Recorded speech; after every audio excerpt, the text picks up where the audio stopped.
so I just saw my life changing, and in my mind, we're sold a bag of goods that we get old, and this is how we act. So I just had an awesome interview with Marcy, who had turned her life around at 49, reversed her own diabetes, and now is living her fittest life. And so she shares her tips and tricks about how she got there, how she stayed motivated, and how she even pushed through some knee arthritis. And so I cannot wait to show you guys this interview. Stay tuned. We have a super special guest with us today, and we are with Marcy, who has gone through her own fitness journey as a personal trainer. She has some jewelry business. She's got a lot going on. But one of the things that I really want to highlight today is what is possible. She has gone through different health things and has pushed through and now is in the best shape of her life. And so I am so excited for her to share her story so you can understand what is truly possible. So my name's Alyssa. I'm a doctor of physical therapy and founder of Keep the Adventure Alive, where we focus on showing the possibilities with arthritis so we can thrive and keep our adventure alive. And I am going to throw it over to Marcy and have her introduce herself and tell us a little bit more about herself, and then we'll dive into your story a little bit deeper. Thank you, Alyssa. I'm Marcy Schomborn, and I guess in a nutshell, my life really, I came back to life 7 years ago when I was told I went from being pre-diabetic to diabetic.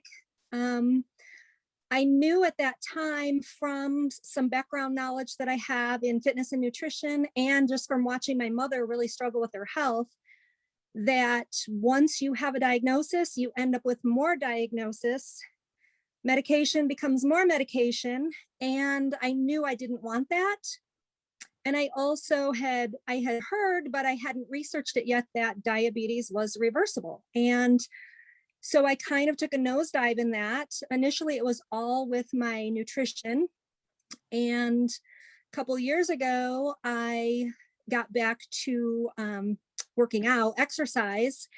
And while I thought I felt really good just from the nutrition, and I did lose the weight I gained becoming diabetic, I have to say I doubled how good I feel keeping my body moving.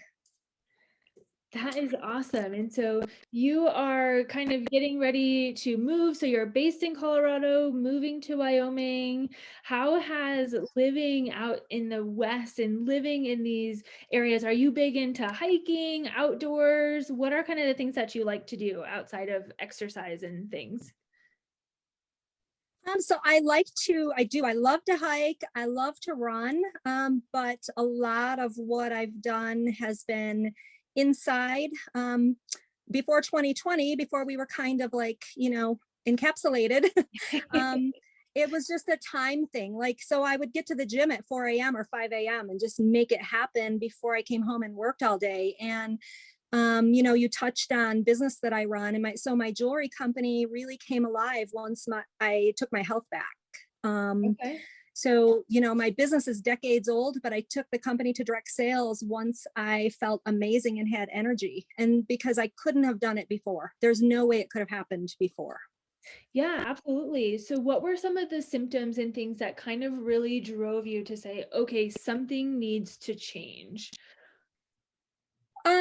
Just no energy. I got sick and tired of feeling sick and tired. I remember vividly thinking, well, I'm 49, I guess I'm getting old, and going and taking 2-hour naps in the afternoon after I slept 10 or 12 hours at night. And Yeah. I've never been a big sleeper. I'm somebody that exists on 6 hours sleep and then maybe an hour nap in the afternoon.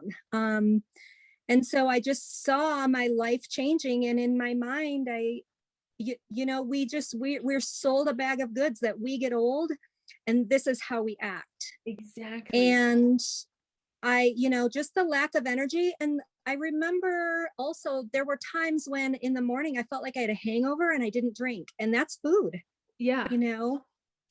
Okay. So Yeah, and I think fatigue, especially when you're trying to be productive and trying to, run all these different things, and even for other people who are taking care of their grandkids and doing all of these things, Mhm. constantly feeling run down is not a sign of getting older. And it's not just something that, you have to take a 2 to 3 hour. I know so many people that do that. And so you Mhm. mentioned a big part of that is the nutrition side of things. So what were some Yes. of like maybe the first one or two things that you started to change when you really started to kind of dive into your health? So when I first got into it, it's kind of funny because I had a doctor that when I was pre-diabetic told me to follow the South Beach diet, and I did, and actually became diabetic using that.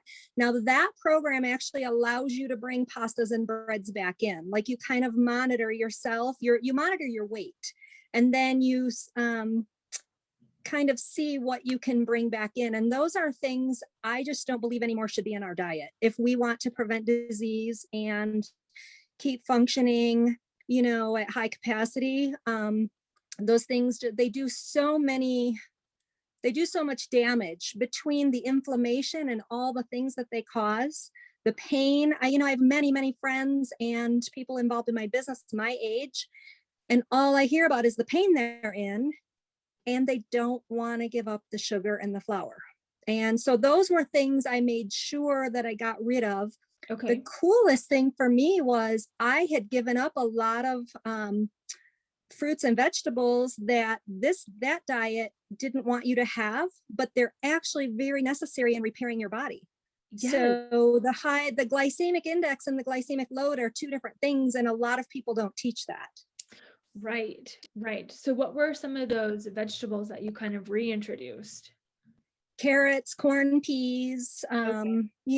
yeah, a lot. And then any of your higher glycemic fruits, so watermelon, a lot. There's actually, the list is pretty lengthy. Bananas. I have a lot of people, oh, I don't eat that. It's got a lot of sugar, natural sugar. It's different, and our body knows what to do with it. Exactly. And I think that's a big thing is when we start to kind of demonize fruits and vegetables, that's when we kind of, because there's Mhm. so many other things that we could focus on. And those have so many minerals. And especially people nowadays are lacking so much like vitamin D, vitamin K, and all that stuff plays Mhm. into our energy levels. And so if we're eating like, no sugar added, some processed, something, and Mhm. we're demonizing just natural fruits and vegetables. That's what kind of gets me is that we're not focusing on the right things, especially with Right. nutrition. And so it's just crazy. And so essentially you just kind of started cutting out sugar and flour and then Yes. kind of reintroducing more of these kind of natural things. Uh, Yes. And that's so beans. simple. It's so It, simple. it's simple, but it's not easy, especially if everyone around you isn't doing it. My husband was That's very true. receptive to doing it with me, and we've kind of, he follows more of a paleo type where he eats more meat than I do. So we've figured out how to work our programs together.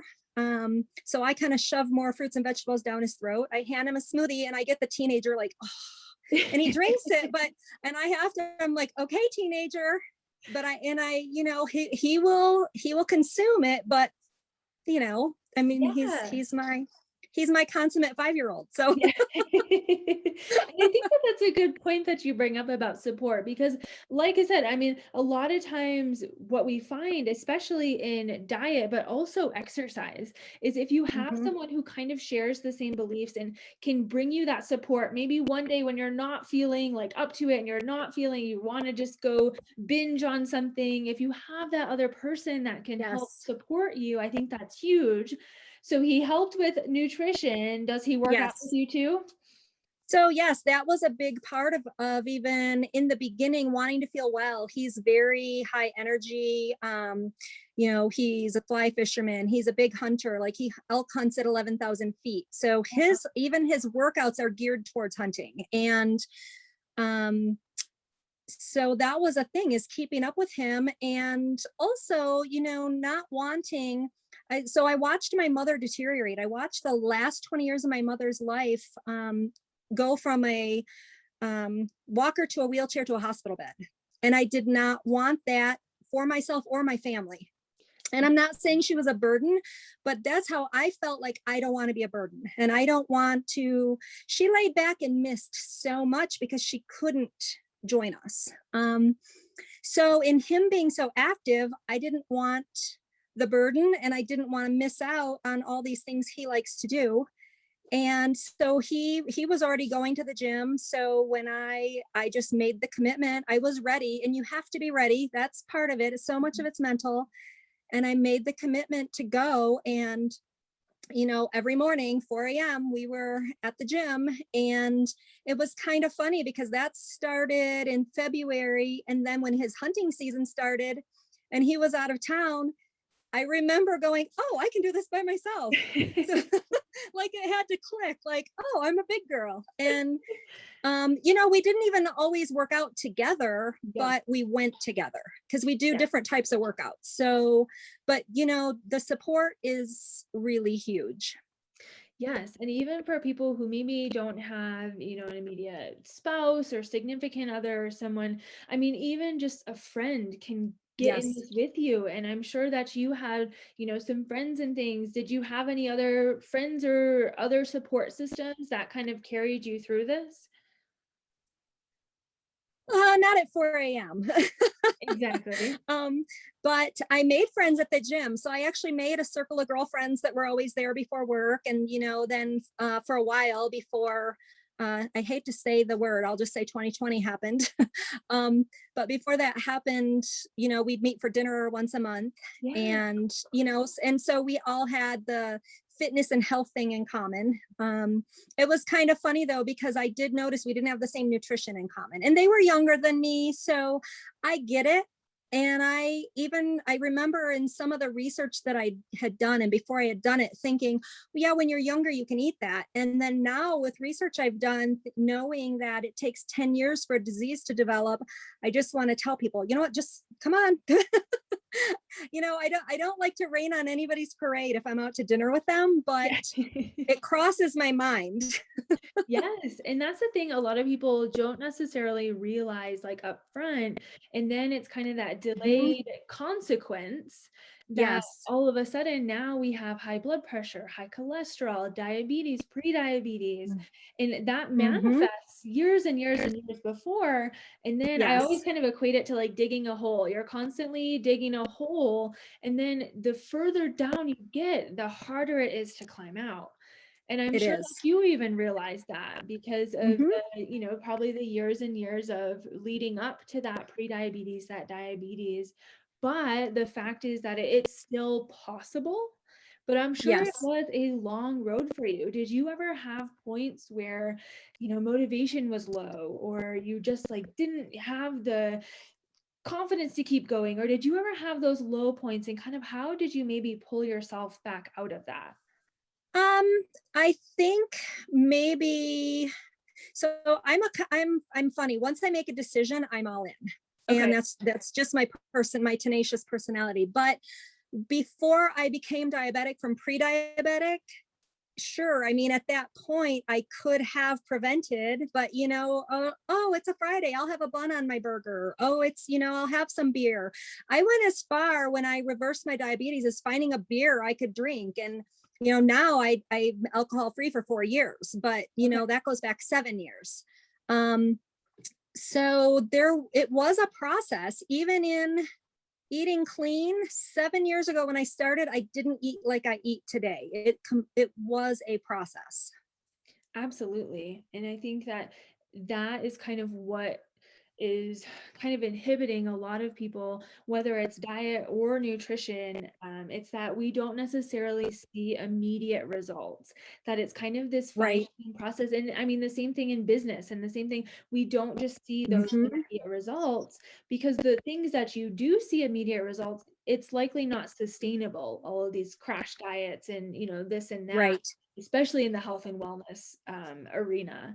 And so it's that Right. process, that kind of long-term small wins type thing, because then 7 years later, you're still doing it. So it is kind of that Yes. sustainable, but we have to get there. And so I Yes. kind of want to segue that into one of the questions I have about exercise, because a lot of times when we're dealing with osteoarthritis, when you're dealing with chronic disease, or just starting later in life, a lot of people hit that roadblock with exercise in particular because they don't know where to start. And Mhm. so kind of, I know that you do have a fitness background, but kind of where did you start, and kind of what were some of the things that, you had to learn, especially working out on your own, and what were some of maybe the program, if you did start with the program, or if you just kind of programmed for yourself, kind of give us a little insight on where you started. Okay, so I do have a fitness background. I actually have 3 different certifications in personal training, fitness. They call it so many different things now than they called it 40 years ago. But I did recertify because I wanted to be able to work with clients. Initially, I didn't know I was going to get back into this industry, but and that's another story. But so when I went back to the gym, I had to rehab an arthritic knee. Okay. And so I didn't have pain because I don't eat inflammatories, but I would be walking up a flight of stairs and my knee just would not work. Like it would just give out. Okay. And I wanted to be a runner again. And I did not know, I think I'm in my 108th week of no miss workouts. 108 weeks ago, I did not know if I would ever run again.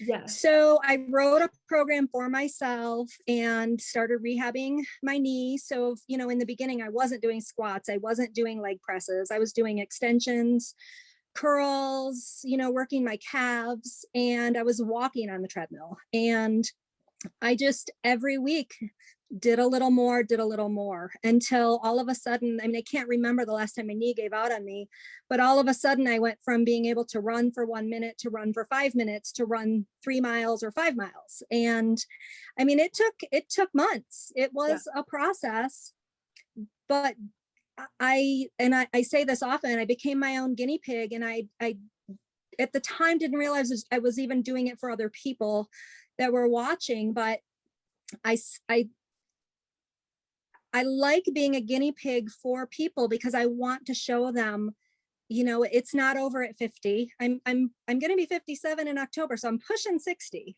Yeah. And I honestly can't wait to see what 60 brings. It's kind of exciting. But we can rehab and rebuild, and we may not be able to get 100% back, but I'm convinced we can feel better than we feel if we get our body moving, we get our body oxygenated. People don't even realize how important, you know, make using why we use oxygen, how we use oxygen, and how it heals our bodies. We can do so much more, and we're sold that we can't.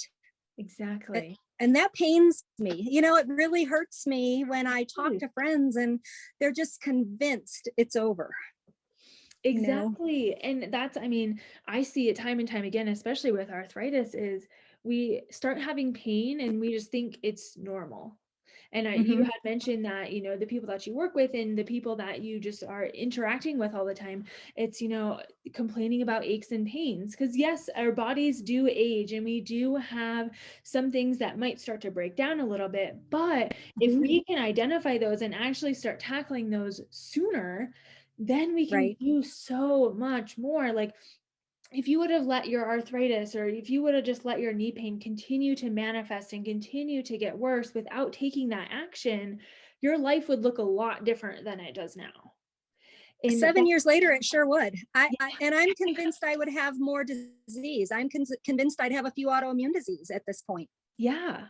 And it just slowly starts to manifest into so many other issues. But pain is not something that we have to deal with. When I know like Mhm. 90-year-olds who are doing awesome and have no pain. I met one last week, no pain. And it's just like this pain. But again, like you had mentioned, we're sold this idea that, oh, your joints just old. This is just common that we see at this age. Like, you're functioning. I have people that hear that they're functioning, oh, you're doing a lot worse than other people your age. And just we have a lot of negative connotations in just Yes. the traditional medical field. And that's kind of where the issues start. So when you Hmm. saw, whether it was like a primary care physician or someone was telling you about this pre-diabetes, diabetes sort of thing, or even arthritis, what did they tell you to do? So actually it was, I mean, it's a book, Dr. Furman. So my doctor, I was diagnosed and I did not want the medication. And I said, give me 60 days. And it's kind of funny because I started doing some research and I was learning a little, and I went to the library and I had we lived in the mountains. So the library was an hour away. And so I had my list of books I was picking up, and I will never forget it. It was like I heard a voice. I saw this book called The End of Diabetes. And in my head, I thought, I got to put that on my list and get it next time. And I'm telling you, I heard, you need to read that now. And Okay. I checked the book out within 3 days, changed my diet, followed his nutritarian program, which I've kind of tweaked. I eat a little more meat than he likes. Yeah, he's not a fan of eggs, but I get my eggs from a friend who raises them. So I know there's no antibiotics, chemicals. Okay. But I dove into his program and lost a half a pound a day, just like he says, and probably dropped 20 pounds pretty quickly, maintained that. And then I would just then I would find my cheats that I wouldn't raise my blood sugar, Yeah. but I halted my weight loss. And then I'd go and lose another 10 until I lost the 50 pounds I had gained becoming diabetic. And I gained that really quickly, like when I went from pre-diabetic to diabetic. Yeah. So, Okay. And so that was all your undertaking though. So yes, your doctor didn't necessarily kind of no, promote anything or give you any sort of guidelines. no, And that's it. no. And then when I get blood work routinely just to check all kinds of things, vitamin levels, all kinds of things. And, basically I'm told, I don't know what you're doing, but keep doing it. Your numbers reflect that you're 40. And, so I'm not getting any bad news, any new diagnoses, anything. Yeah, and that's awesome. And So, that's what I think is so important about what you and I are doing is it's showing that these things are possible because we might not be getting, not to like shame doctors or anything like mhm, that, but we don't always get all the information. We don't always get all of the options that sometimes we right. have to go out on our own. And then when we're researching things online, I mean, there's 1 zillion things that you can, I'm Oh, sure, yeah. found about diabetes. And luckily you had, a health and fitness background, but for someone who doesn't, you can very Right. easily get down a rabbit hole of doing the wrong things.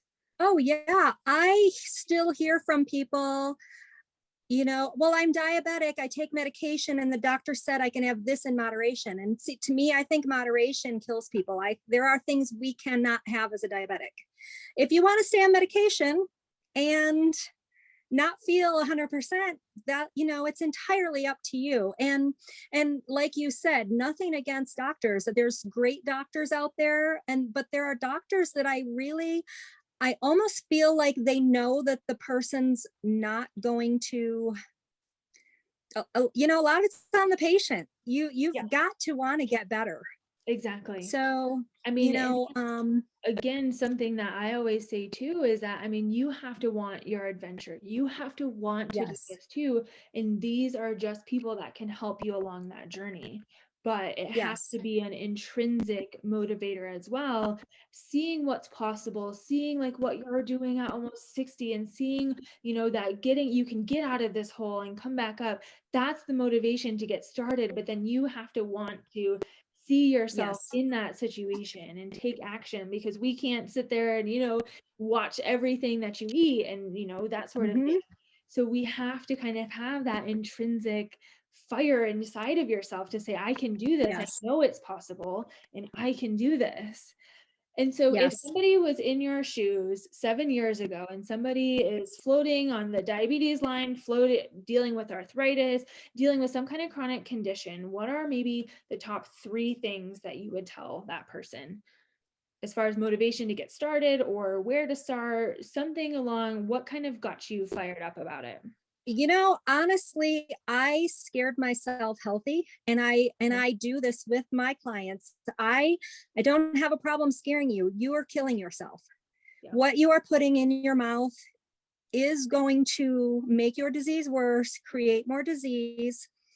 And and I have people tell me, well, you're going to die anyway. And you know what this is what I tell my adult children. I might get hit by a bus, but until I get hit by a bus, I'm going to live really, really well and I'm going to feel so Absolutely. good. Yeah. And, you know, the mentality that, well, I'm going to die anyway. So you want to suffer for 10, 20, 30 years? I Yeah. watched it. My mother was in horrific pain and got addicted to pain medications. And there were times didn't know what she was talking about. And I don't want that. So you have to want to be well more than you want to eat that Twinkie. Yeah. Absolutely.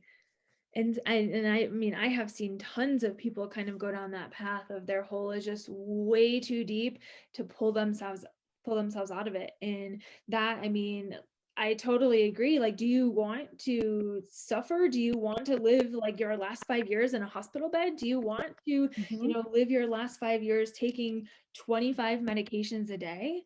And I mean, Right. medications do help, but I mean, you're reliant on that. It's just so crazy. Like if you're on Yes. oxygen or, something like that, that really kind of starts to get to your quality of life. And Yes. even though you're going to die, do you want to die suffering? Like I totally agree. Right. In that, so kind of that fear tactic is one of them. What is maybe one or two other ones, Um, if someone's listening right now that they should be hearing? you know, I like to point out all the, you know, people don't want to believe that there is food on the grocery store shelf that they shouldn't be putting in their body. And so I like to point that out. You know, and not bringing up any specific companies or anything like that. But basically, if it's in a box and it's got a lot of ingredients, you probably shouldn't be having it.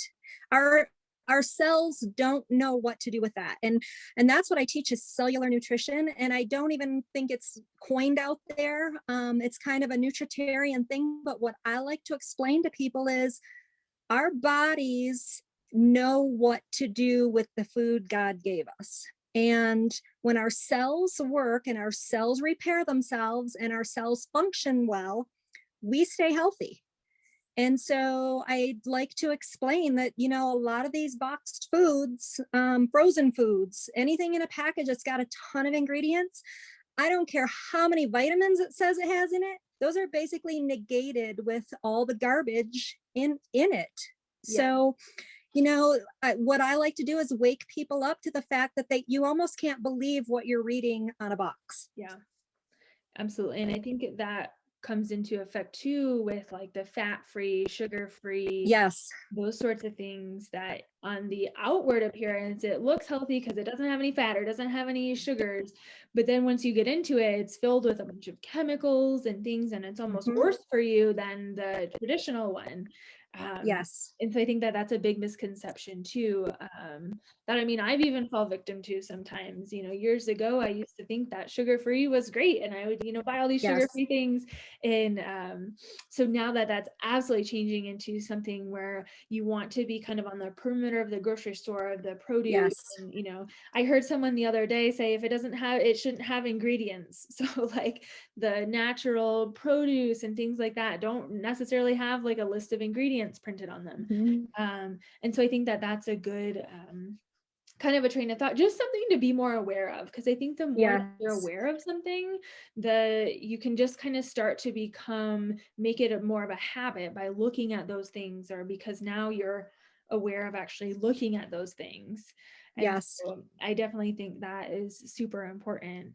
And so you have grown a YouTube channel of your 108 weeks of no miss workouts and have taken people along with you on this ride, which has been amazing. You're always posting so many videos of all different of all different abilities, and I just think that is so awesome. Thank And you. I think that carrying people with you on this journey really helps them, motivate them, especially through this 2020 working out at home, because people are like, I don't know what to do. I'm used to a gym, and so Mm-hmm. it's been challenging. But is there anything else that you would like to say to whoever is listening, and just to give that kind of last punch of motivation?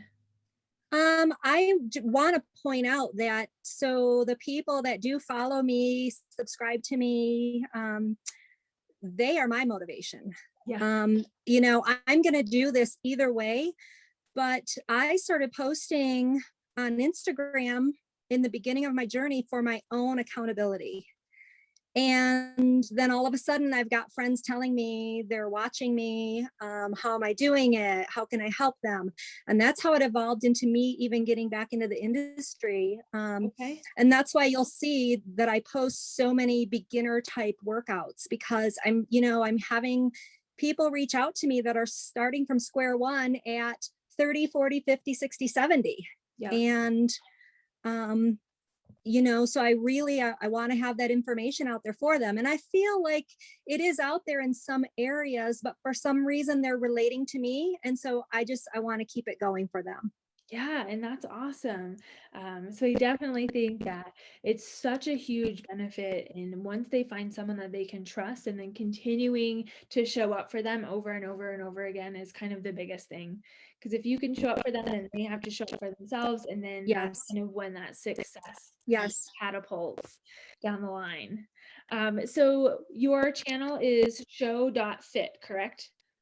My channel is scho.fit, two different words, Okay. SCHO fit. My website is scho.fit. Okay. So, yeah. And I will put some of that in the description below. So that way, if you want to check out any Okay. videos or any of our information, absolutely go down and click in that bio, the description below. So I just wanted to thank you so much for joining us and for sharing your story, because I think it is so inspirational for those people that are starting at square one or think that that it is not possible to reverse some of the things that they have going on, that it is possible and you can thrive at no matter what age you are. And so I Mhm. just want to again thank you so much for your time, and we will be looking out for more of these interviews because we have lots of topics that we want to discuss about. So stay tuned for that, and if you have any questions, go ahead and put them down in the comments below and we will make sure to get back to you. All righty. Well, thank you so much for joining me, and have a wonderful rest of your day. Thank you. Thank you, Alyssa. I Yes, appreciate your time. absolutely.